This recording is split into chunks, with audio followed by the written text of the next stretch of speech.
especialmente de 2018 para cá, certo? Certo. Só fazer um comentário. Eu acho que eu vou comprar esse colchão, viu, Regina? Será que o meu colchão tá vencido? Porque eu ando com uma dor nas costas, eu adorei. Pode ser. Eu vou comprar um colchão, já vou me colocar aí na lista. Ô, doutora, por que de 2018 para cá que deu essa deslanchada? O que aconteceu? Nós já temos algum trabalho expressivo de longa data. Eu atuo há mais de 20 anos no combate à violência contra a mulher, Regina, e é uma luta para a conquista de leis, para que a gente consiga aprovar leis, sancionar leis e também implementar políticas públicas importantes para as mulheres, sensibilizando as autoridades, o poder público e a própria sociedade. E fazendo a lei ser cumprida. Vem num movimento grande. O que eu vejo? Que de uns tempos para cá, vamos pôr aí, vai de 2015, que teve a lei do feminicídio, depois 2018, as redes sociais uniram muito as mulheres. É isso. Isso é muito importante, deu voz para as mulheres. Nós tivemos casos emblemáticos que também mostraram para as mulheres que tem lei, a lei é para todos e ninguém está acima da lei. A lei vale para todas as pessoas que agrediram. E aí eu cito o exemplo do caso do João de Deus, que eu fui uma das promotoras responsáveis, fui no início a promotora responsável por receber todas as denúncias e nós firmamos o compromisso de mostrar para as vítimas e para a sociedade brasileira de que tem justiça para as mulheres nesses casos, pelo menos com uma denúncia e uma condenação. Então, nós temos um movimento amplo de muita união de esforços de mulheres que veio principalmente pelas redes sociais. Estávamos falando, antes de eu sair, sobre a violência psicológica, porque quando alguém te desqualifica, você chega uma hora que começa a se comportar como uma desqualificada. Realmente, eu sou isso mesmo, eu não vou ter condição, eu não sei, eu sou burra e tal. E a tendência é a pessoa achar que ela está sozinha. Sim. A hora que começa a fazer essa corrente de apoio, eu também, ela também, pera lá, a gente ganha uma força. Sim. A gente se enxerga muitas vezes, quando a gente é vítima de violência, principalmente a psicológica, em outras mulheres que acabam usando a voz para falar: eu sofri isso, tomei tal providência e hoje em dia eu estou resgatando a minha vida. E quando você ajuda uma outra mulher que está em situação de violência, você acaba se resgatando também. Não tenho dúvidas. Que é como se você estivesse fazendo por alguém aquilo que você não conseguiu naquele momento fazer por você. E a violência psicológica, ela faz com que a mulher fique isolada mesmo, porque é dos instrumentos utilizados pelo agressor para atacar aquela vítima. Isola, ninguém gosta dela, a família não presta, as amigas não prestam, ela não pode trabalhar porque ela não tem competência para nada, nem os filhos gostam dela. Então, essa mulher vai se isolando socialmente. E se diminuindo, né, doutora? Se diminuindo, acreditando que, de fato, ela é uma porcaria. E nenhuma mulher deve desistir da sua essência feminina. Então, o que temos a comemorar hoje? O fato de sermos mulheres brasileiras. Então, temos o que comemorar. As leis... foi provado não só para as mulheres, para todo mundo. Sim, que a lei existe, que é cumprida. É que as maiores vítimas são as mulheres desse tipo de crime, porque são crimes de ódio, de preconceito, de discriminação, de ataque, de inconformismo com a igualdade material de direitos entre homens e mulheres, que está previsto na nossa Constituição, mas que no dia a dia a gente vê muita discriminação e muita desigualdade entre homens e mulheres. Qual a diferença entre homicídio e feminicídio, doutora? O homicídio é a morte de qualquer pessoa. O feminicídio é a morte de uma mulher pelo fato dela ser mulher. Por exemplo?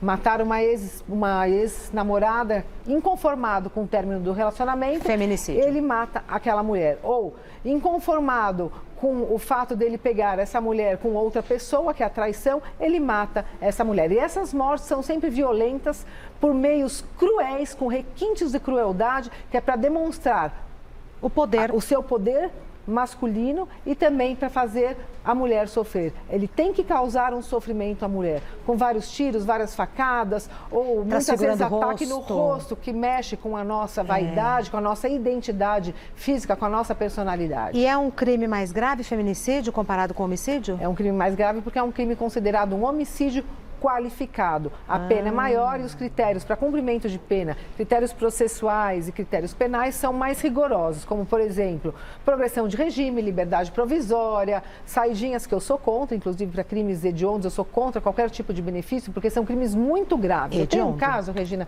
veja, até para chamar a atenção da sociedade. Ex-namorado matou a vítima com um tiro na boca, dilacerou a cabeça dessa menina com 18 anos de idade. O pai está inconformado, as tias, as irmãs estão inconformadas. Eu, depois de um clamor aí pelas redes sociais, eu estou atuando como advogada. Ele está solto, porque foi concedida uma liberdade provisória para ele ou não foi cumprida uma prisão.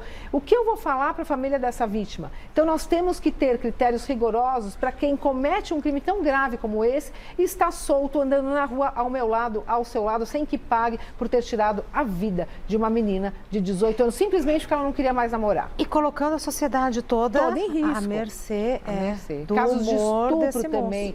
Nós temos tido muitos casos de estupro, de assédio sexual em ambientes públicos, em ambientes privados, em eventos.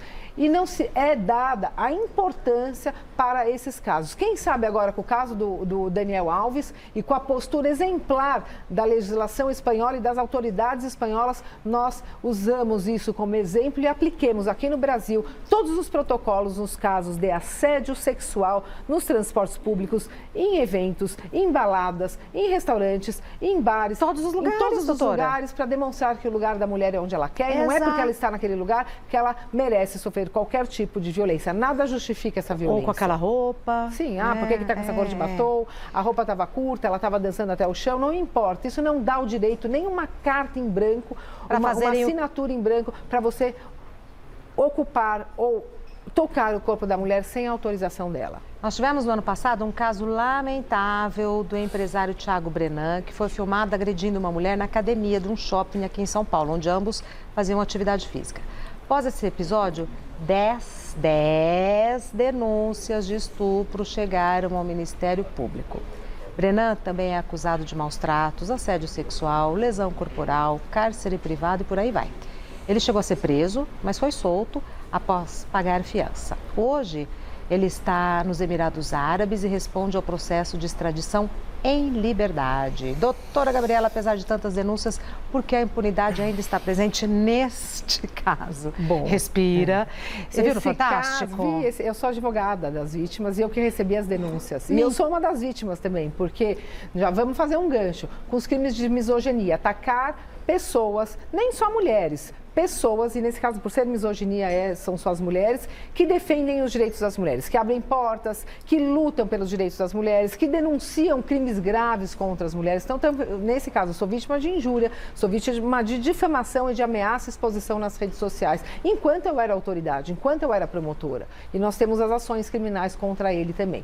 E eu respondo como advogada dessas vítimas, eu recebi as primeiras denúncias. Eu lembro que no começo as mulheres tinham medo de denunciar. Só um arsenal. Queriam, exatamente, elas estavam com medo, elas não queriam, só tinha a palavra delas, então elas ficavam meio na dúvida se eu podia ir adiante ou não. Agora, quando teve a materialização da violência, com esse vídeo da academia que mostrou a gravidade e a violência do Brenan em relação às mulheres, porque ele estava no lugar nós tivemos um caso público materializado, visível, que inspirou e até deu uma verdadeira chancela para que outras mulheres também denunciassem, eu também. Hoje ele está com várias denúncias pelo Ministério Público, que é o processo formal contra ele, várias prisões já decretadas pela Justiça, só que ele foi para Dubai. Quando um brasileiro entra em outro país e está respondendo a um processo, você tem que pedir para esse país prendê-lo e encaminhá-lo para cá, que é o pedido de extradição. E esse processo de extradição, Regina, aqui criticando a falta de comprometimento de todos os governos com essa situação, desde o antigo como o de agora. Nós não estamos conseguindo avançar com a extradição do Brenan. Enquanto isso, mulheres sofrem, são estupradas, ficam ameaçadas e, pior, com o sentimento de injustiça. Depois de ter denunciado, acreditado na justiça, nós ainda temos que esperar a boa vontade do governo de lá de capturá-lo e daqui de fazer todos esses trâmites diplomáticos para o Brenan vir pagar a pena aqui no Brasil, que é onde ele cometeu o crime. Mas a dificuldade é pelos trâmites diplomáticos ou porque ele é muito poderoso? Eu acredito na lei, eu acredito na justiça. Para mim não importa se ele é poderoso. O que tem do poder financeiro é que eles têm mais dinheiro para contratar advogados e esses advogados vão criando vários embaraços no processo, vão assediando judicialmente as mulheres. O assédio judicial quer falar mal das vítimas, é menosprezar as vítimas como defesa de processo, como está fazendo o advogado do Daniel Alves. É a defesa, o abuso dessa ampla defesa. Então isso acaba atrasando. Mas eu confio na justiça. Ninguém tão poderoso está acima da lei. Ninguém tão poderoso como a gente demonstrou, que até que se chama João de Deus, está acima da justiça e de Deus. A lei deve ser cumprida. Então, nós esperamos uma urgência e uma união de esforços para que nós possamos processar e condenar Thiago Brenan aqui no nosso país, Pátria Amada Brasil. Mas ele ainda não foi condenado, nem julgado, nem ele nada. Ele está sendo processado, ele não respondeu ao processo. Tá. E ele pode ficar lá até quando ele conseguir? Até quando ele conseguir ou até quando a justiça brasileira trouxê-lo para cá. Porque aqui ele vai ser preso.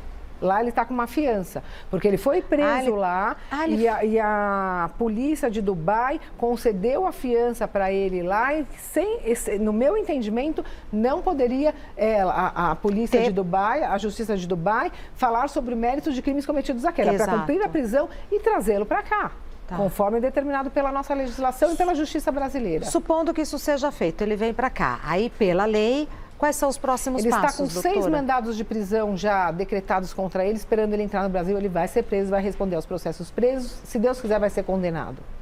Preso já no aeroporto? Sim. Não estamos já vem preso de lá. Não estamos... E quem paga essa passagem?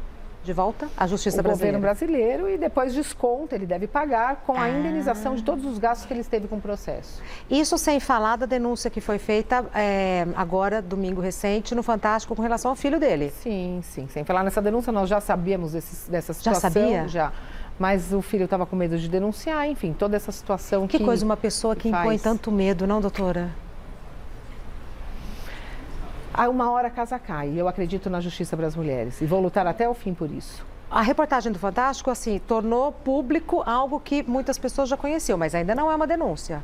Não, é uma denúncia. Ah, é uma denúncia? Do filho? É. Do filho, salvo engano, não tem uma denúncia formal. Dos outros casos tem. O Ministério Público, quando a gente fala que o Ministério Público denunciou, tem uma denúncia formal, ele está sendo processado criminalmente por todos os crimes que ele foi denunciado pelas vítimas. O Ministério Público é o titular da ação penal, é quem denuncia, é quem processa e conduz o processo até final condenação, a condenação dada pelo juiz. Mas uma reportagem na televisão não faz com que o Ministério Público... Faz. O Ministério Público pode, a partir de qualquer situação, a partir de qualquer notícia que vier de jornais, de redes sociais, de televisão, o Ministério Público, se entender por bem que deve processar ou investigar, instaura uma notícia de fato e encaminha para o Ministério Público competente, que é do local dos fatos, de acordo com a territorialidade e com a matéria, e o promotor do caso, se entender pertinente, instaura um procedimento investigativo. E quantos casos eu já não fiz sabendo de coisas pelas redes sociais ou recebendo denúncia anônima? Independente da vontade da vítima. Independente da vontade da vítima. Filho não quer denunciar, tem medo, a ex-mulher não quer denunciar. Depende do crime, depende do crime. Nesses crimes que ele está sendo acusado, independe da vontade da vítima. Perfeito. Tem perguntas do pessoal de casa, vamos? Então vamos lá. Acabou de chegar pelas nossas redes sociais, vai entrar aqui. Olha lá, Conceição. No Rio de Janeiro, quase toda semana tem um caso de abuso sexual durante exame ginecológico ou parto. Nossa. Existe alguma lei ou algum dispositivo legal que podemos fazer para ter direito a uma enfermeira ou uma acompanhante para tentar inibir isso? Obrigada, Conceição. Conceição, obrigada pela sua pergunta, é muito pertinente. Nós estamos lutando já há algum tempo para a necessidade do acompanhamento de uma enfermeira ou de qualquer pessoa da família em todos os procedimentos cirúrgicos com mulheres, principalmente depois daquele caso do anestesista que estuprou uma mulher sedada durante o parto. Então, nós temos toda essa preocupação. Não tem essa lei ainda aprovada, mas nós estamos na luta por isso. O que nós temos hoje, qualquer tipo de assédio sexual, independentemente de ter sido em hospital, durante o parto ou durante qualquer tipo de cirurgia, é considerado estupro de vulnerável. Crime hediondo previsto no artigo 217, a linha A do Código Penal, com as penas proporcionais à gravidade dos fatos e à apuração dos fatos rapidamente. Nós não temos ainda o crime de violência obstétrica, mas os artigos de lei, Regina, que nós temos no Código Penal, podem e devem ser utilizados para a punição desses casos graves de covardia contra mulheres em situações que elas não podem se defender. Isso toca todas as mulheres? Todas as mulheres. É impressionante. Aquele caso do ginecologista... É muito grave. Muito grave. Mas esses são os que aparecem, né? Acho que a gente tem quase que diariamente falando. Denúncias muito graves de abusos de mulheres em vários estabelecimentos públicos e privados aqui no Brasil. Nós, infelizmente, estamos atingindo um alto índice de assédio sexual. Já somos o 5º país do mundo com maior índice de feminicídio. Jura? E nós vamos chegar também, infelizmente, a um dos maiores países do mundo com índice de assédio sexual. Estupro, importunação sexual, assédio sexual no trabalho e por aí vai. Infelizmente, essa é a nossa realidade. Infelizmente. Mais uma pergunta. Lu, boa tarde. A mulher pode denunciar o abuso sofrido quando ela era criança ou vai ser em vão? Bom, obrigada. Obrigada, Lu. Lu, pela sua pergunta. Vamos lá. Depende de quando esses fatos ocorreram. Se eles ocorreram antes da transformação da lei, que não se exige mais a representação da vítima, a prescrição, ela conta a partir do momento que a vítima faz 18 anos e ela tem 20 anos para denunciar. Então, se foi antes dessa modificação, que é antes de 2009, você não tem esse direito, porque a prescrição começa a correr, infelizmente, a partir da data do cometimento dos fatos. Então, se já passou 20 anos, você não tem mais direito, ou essa vítima não tem mais direito. Por exemplo, ela foi estuprada com 5 anos em 2008. A prescrição é de 20 anos. Se ela tiver 26 anos, ela não pode mais denunciar. A partir da modificação da lei, a prescrição começa a correr a partir dos 18 anos. Então, se ela foi estuprada em 2009 com 5 anos, a prescrição só vai começar a correr quando ela completar 18 anos. E aí ela tem 20 anos para denunciar esse agressor. Então, veja, não será em vão se você conseguir fazer essa conta e chegar à conclusão que você ainda está no seu direito puniens, que é o direito de punir o agressor. Qualquer coisa, pode mandar uma mensagem no nosso WhatsApp do Justiceiras, 11 99639 1212. É sigiloso, é confidencial. Eu dou uma analisada e vejo se está no prazo da prescrição ou se você pode fazer essa denúncia. As datas aí vão fazer toda a diferença. Sim, toda a diferença. Sempre tem que ver sempre a data do fato, a idade que você tinha na data dos fatos e quando foi a transformação da legislação brasileira. Mais uma. Luci, a Justiça tira a medida protetiva da mulher em caso de não acontecer mais nenhum incidente no prazo de um ano? Bom, vocês estão fazendo umas perguntas extremamente técnicas e pertinentes, eu agradeço por isso, que são temas muito importantes. Eu sou contra o prazo da medida protetiva e lutei muito por isso enquanto promotora de justiça e continuo lutando enquanto advogada.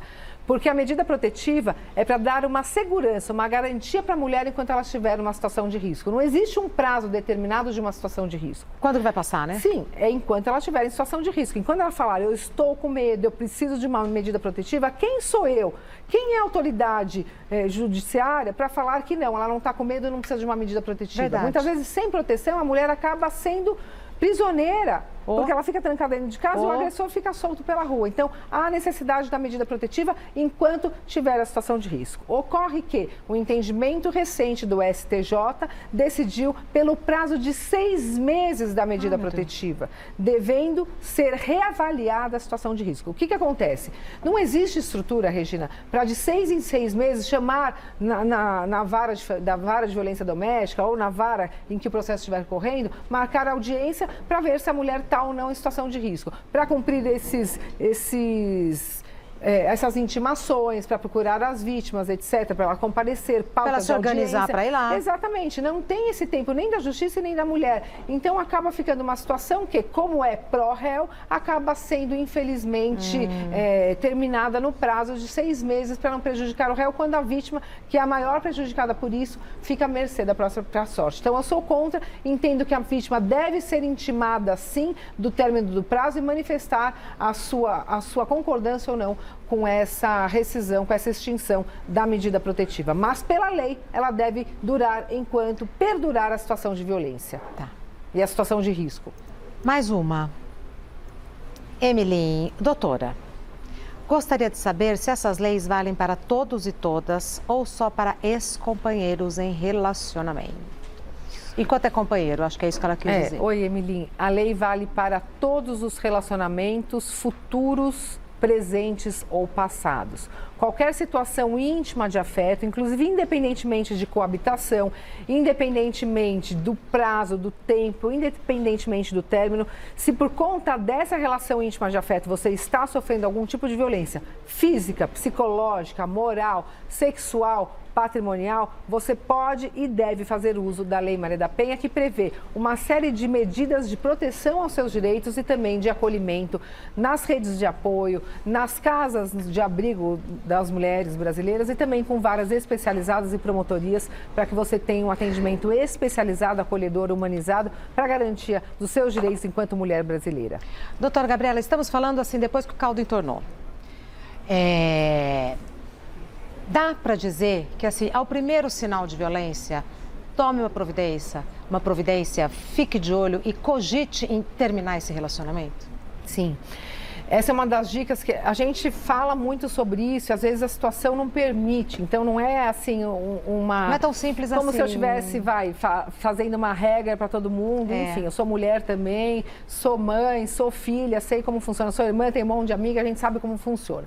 Mas a dica que eu dou é, Regina, a maior protetora do combate à violência contra a mulher, da vida dessa mulher, somos nós mesmas. Nós que temos que cuidar de nós, porque nós somos sozinhas. A vida ela é solitária, mas a gente tem que fazer por merecer essa proteção nossa. Então, o que eu dou a dica? Primeiros sinais de relacionamentos abusivos, termine.